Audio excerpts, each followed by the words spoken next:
Nate, what you got?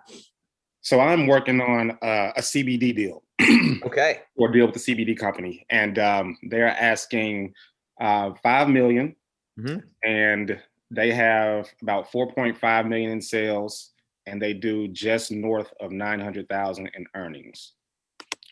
And I've had a couple of calls with the owners, or the sellers rather, and they love the ideas I have about growing the business and scaling the business up, and they would love to be a part of the growth. So they're willing to retain about 25% equity in the deal. Hmm. So so I'd be looking at acquiring 75%, and they said yesterday that they rather not sell or finance. I don't think it's totally off the table, but they said they'd rather not.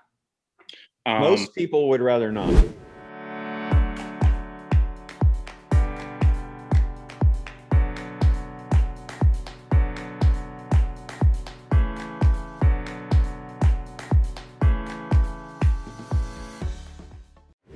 yeah, yeah. Doesn't so mean they I've won't. Means they'd rather not.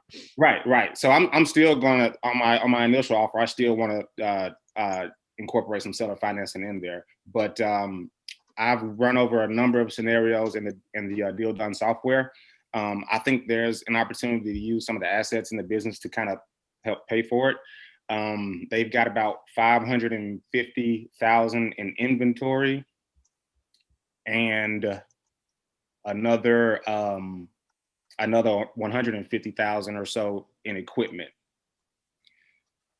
and that's in addition to the cash they have and things like that. So I've got a lot of data. Their customer acquisition cost is $32.81. Hmm. Average order value $95. Nice. Lifetime value $160. Great. And Why are they selling? Why do they want to sell? Because they are not able to scale? yes, and they feel like they've taken the business as far as they can take it, and they are looking to take some chips off the table. Hmm. So that's pretty much the gist Are they going to continue to be involved with the business? yes, they're willing to actually stay involved in the business in the same capacity that they are in right now, Okay. which is great. And they've got about 23 employees as well. Okay. How much inventory do they need to have? What's their inventory turnover per month? I don't know the answer to that. I can ask. Let me take some notes here. Inventory turnover. Yeah. So if they've got 4.5 in sales, and let's say that inventory is roughly 500, then you would assume that they're turning inventory over 9 times a year. Okay. So it depends. There might be more or less on that, depending on what seasonality looks like, if there's seasonality in the business. But There is no seasonality, and I know that they have over 300 SKUs, which is way too many. they have over 300 SKUs. Okay. Yes. Okay. And have you done an analysis on which of those SKUs, like which one of those sell the most, so that Yes. you know? Yes, I And have. okay, how many do you think you can eliminate? I think I can eliminate at least half. Okay. And what percentage of the inventory does that half of the SKUs represent? Is it pretty evenly spread? No, it's not. I know the gummies sell the best, and I've got all that information over here. I just don't know how to quickly find it. Let me see. Um, And but that's okay if you can't. But so the idea would be, one of the things that there's an option to do is to sell off some of that inventory. So that's a place that I would be looking for the the ability to generate some cash to take care of those guys. So let's say that you said it was about half, but let's say it's the slow selling half. So maybe that might be 150K or something like that. Then that would be something that would be a perfect candidate for an inventory consignment deal, so that you basically say, look, what we're going to do, one of the first things that I'm going to do is I'm going to come in, I'm going to run a sale of all of this stuff that we're not going to continue to replace. We don't need to, not continue to sell. We don't need to replace it. So you guys can have 100% of that money. And I'm going to have that basically go against the purchase price. So whatever amount that is, that would lower that. In this case, it would leave you with what, 525? yep.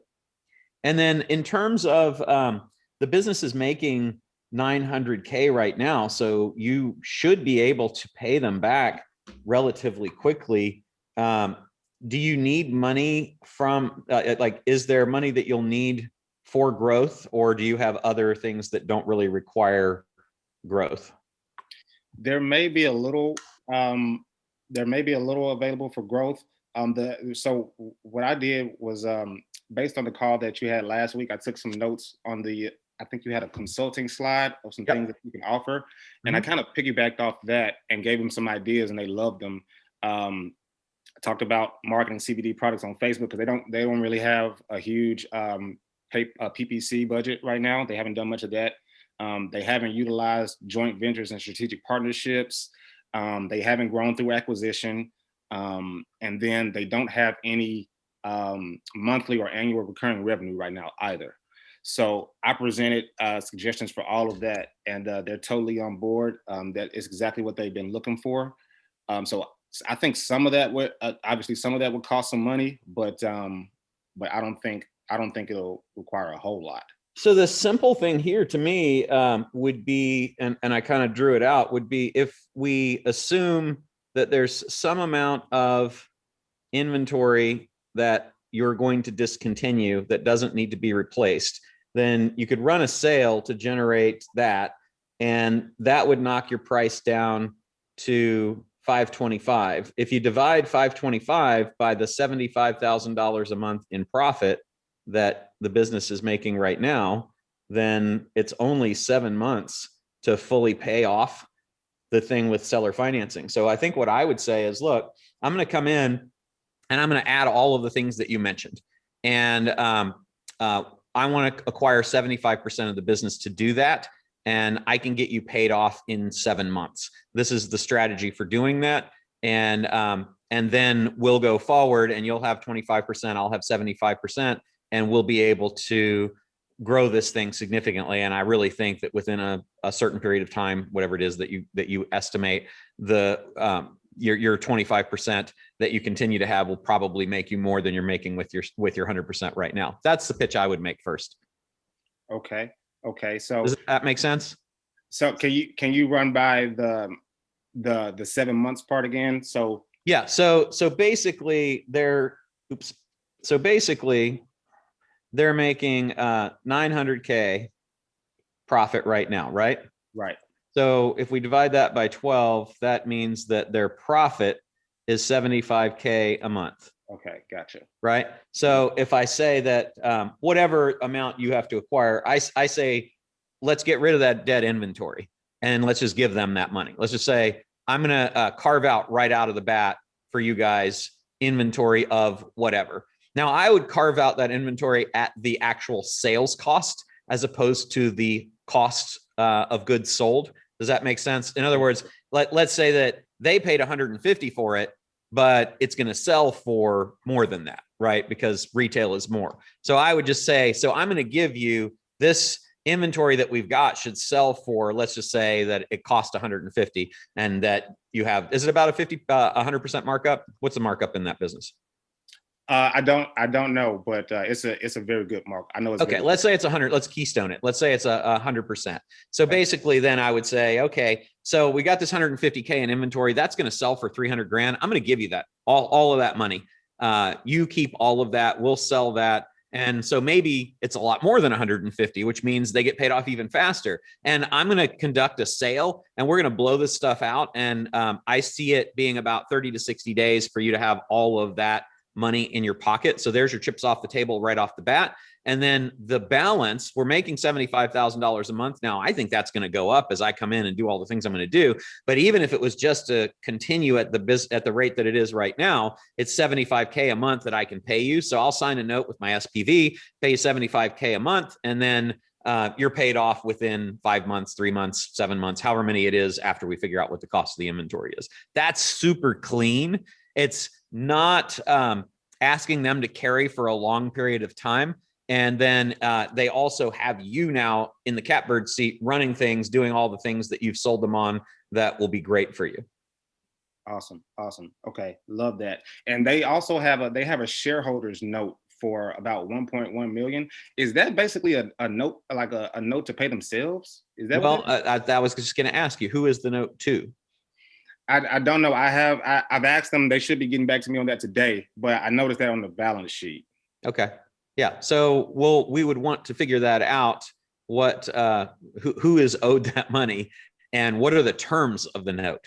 Okay. So that would be something that you could assume, or it could be something that you could ask them to write down, which is effectively just, hey, you put a million something into the business, but it's not worth that right now. So I'm asking you to write it down. Now, in fairness, let's see. I think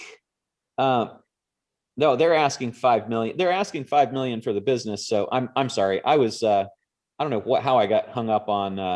I was I was calculating out of the profit. So let me redo that. Okay. That's sorry about that. I don't know how I did that. So you're going to require 75%. So 75% of 5 million. They're asking 3.75. Got it. Divided by 900. Let me just see what that. So they're asking a 5.5 multiple on that. Okay. Yes, correct. I'm an idiot. So let me just get rid of all of that. And let's do this with the right number. Okay. So now we're talking 5 million ask. And we want to figure out how can we pay for that. And we've got some, and you're buying 75%. So you're acquiring at 3,750, is that right? Yes. So 3,750,000. Okay. So you could assume the debt, how much was it? 1.5? Yes. 1 point, I think it's technically 1.3. 1,000,003.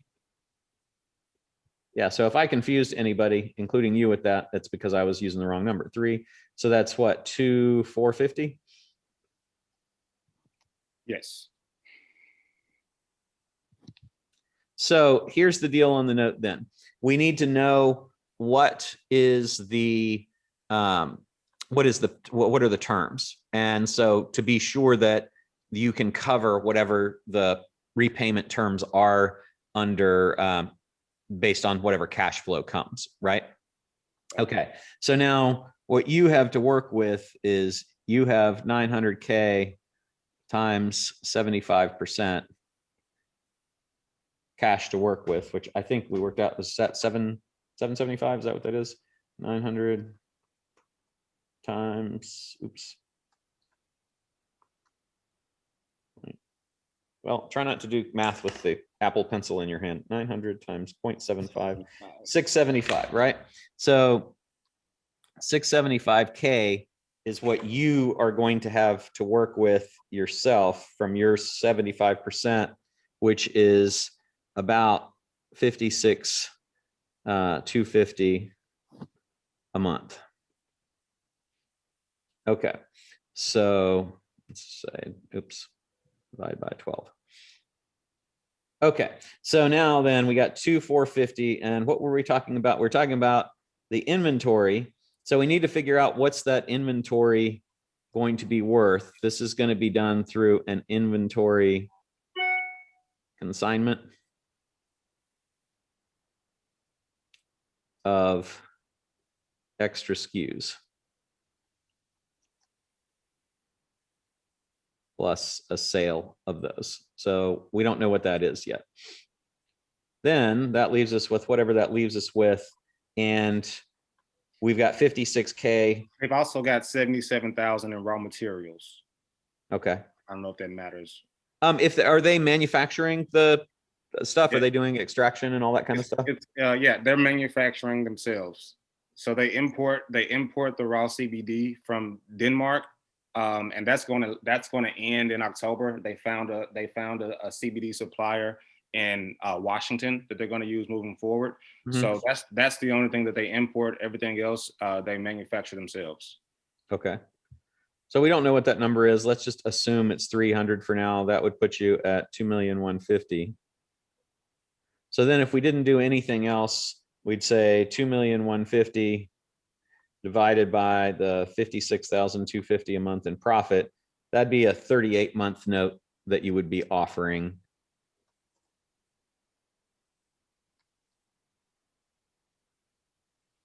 So that's not a horrible deal. I understand they weren't looking to finance. In this case, you would be coming in that way. If you wanted to look at other assets, though, you could look at inventory financing. Is there any kind of accounts receivable, or is it just straight retail credit card sales? They do have accounts receivable. Let me see what that looks like. Got the balance sheet here. Total accounts receivable is 55 grand. So okay, so not enough to make any significant difference. So I mean, like I think what I would be most excited about for them would be that you could get them some cash in terms of this SKU and sale, this de-skewing and trimming those SKUs down, and then doing a sale, and then straight payments of 56,250, which would be your profit share a month, which would be a 38-month note. And that's still pretty sweet. You're giving them their price, which you could argue that the price is, is a bit on the high side, but hey, I'm not going to haggle with you with that. I'm going to come in. Here's all the things I'm going to do. Give me the ability to pay this thing off over 38 months. Now, I'll give you a tax trick. Where do you live? Memphis. Memphis. Okay. So if you were paying off that note at $56,000 a month, that would be with post-tax dollars that you would have to pay it off. So you'd have to pay taxes on receiving that $56,250 a month. So here's kind of a fun trick that is, or I should say strategy that that I use that can be really, really effective, is that you could basically structure this, because you're coming in to run it. You could really structure this as an earn in instead of a note. And the earn in would basically say something along the lines of, and we might work it out. Let's see what 48 months would look like. So we might say 2,150,000 divided by 48 is 44,800 roughly.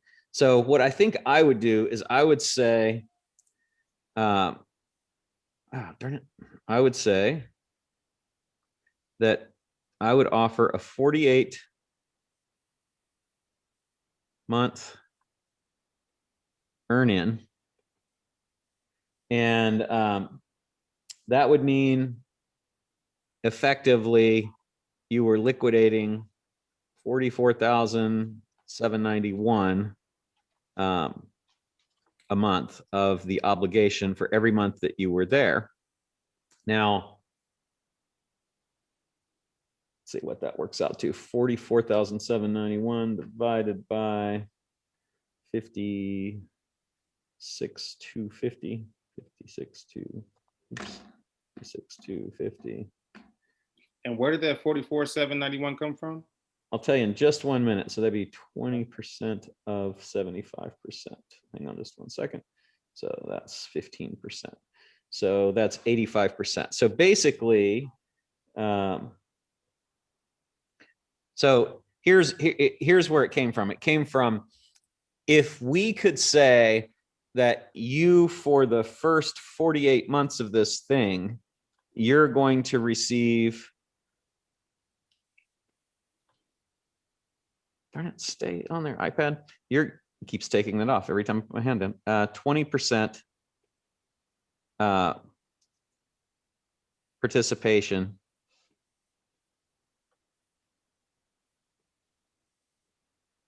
And then after 48 months, you're going to receive 75%.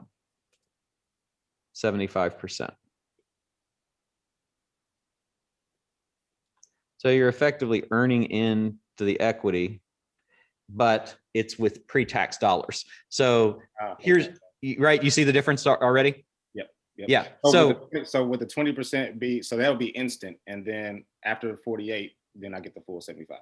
Yeah. So this is huge though, because it saves you on 2,150,000 let's say that you're in a 40% tax rate, it saves you 800 and some grand in taxes, right? Because you're effectively paying that note off instead of acquiring the business, you're paying it off effectively with pre-tax dollars. So if you can structure the deal that way, it becomes way, way, way sweeter for you. It also then allows you to say, look, during this time, I'm going to do these things. There might be things in the business I don't know about. And there might be things that that come up that would change the value or whatever, but I'm willing to come in this way and I'm going to work in the business. But what I'm going to get is I'm going to get effectively the difference between the 75%, which would be 56,250, and the 44,791 that I'm going to pay. So roughly, I'm going to get paid $12,000 a month to come in and do this. So now you've got some cash flow and you're paying your taxes on that. It's ordinary income to you. The downside to them is only for this year, because we think capital gains tax is going away. The downside for them is this would be during that time, they'd receive the money they're receiving as ordinary income as opposed to capital gains. But a lot of times people don't really care about that or even pay attention to it. So just something to think about. That's like I did that on a deal recently where I had $1 million buy-in, and it saved me, because I use a corporation in a tax-free state. It saved me 21%, saved me $210,000 in 1 year, because it was a 1 year buy-in, right? So it's a really good way to do it. And when we exited our event a couple of years ago, I did the same thing because we were buying out a partner at the same time, and it didn't affect him adversely at all. So like thinking about the tax consequences can really make a huge difference. But I think I like this deal, Nate, as an earn-in better, given what you're going to do. And that's probably where I would start. If they say no to that, then you could look at a buyout on a note. The only thing you're going to need to do is figure out what's the tax consequence to be sure that you're grossing up the amount that you can pay. Because you wouldn't want it to be the full amount of the 56,000 that would be your share a month. You'd have to take your taxes out, and then you're paying them with after-tax dollars to be sure you didn't go negative on that. Does that make sense? Yes, it does. So with the inventory, so the inventory consignment and all that, that would be pre-LOI. That's something that I disclose to them on the front end, right? Yes, sir. Yeah. Right. Yeah. And keep in mind, because you're going to have them as 75% partners. So we're basically just it's effectively a carve out. We're saying we're going to carve out this inventory, but we're going to leave it in the business and we're going to sell it. So it's a carve out, it's a subcategory of carve out called an inventory consignment. But yeah, you would basically say, here's how I'm going to get you some money up front. You want to take some chips off the table. Here's how we're going to get that to start with. Now, what you could also do is you could apply for an SBA loan if you wanted to, if you felt comfortable enough to have personal guarantees, because they're going to require that. Or you could just go out and get some investors or something like that. That would dilute your interest. But if you needed to come up with some money because they need a little bit more cash up front and you don't see other places to get it, those would be places that you could do that too. Yeah, I was thinking about outside investors because I've done some research, and it seems like across the industry, CBD companies are asking for multiples between 8 and 11x, and this one's 5.5. So I was thinking about getting some outside investors at an 8 multiple or something like that. Yeah, and depending on how much of it you want, it might be something. I have a CBD fund. It might be something that we'd be interested in too. So once you go through it, and I want you to get the best deal for yourself first, but if you find that you need some cash or something, let me know and maybe I can help you with that. Awesome. Thank you so much. Okay, so good place to start. A couple of things to talk with them about, and then let's see how that goes and revisit when we come back next time. If you want a lot of additional really cool stuff, I've got a whole channel full of it, and you should subscribe so that you don't miss any of it, because I'm uploading videos all the time. There's a lot of things that are changing in this area, and you don't want to miss out. You don't want to do it wrong, and you don't want to make the mistakes I made. Subscribe so that you don't miss out, and then check out this next video.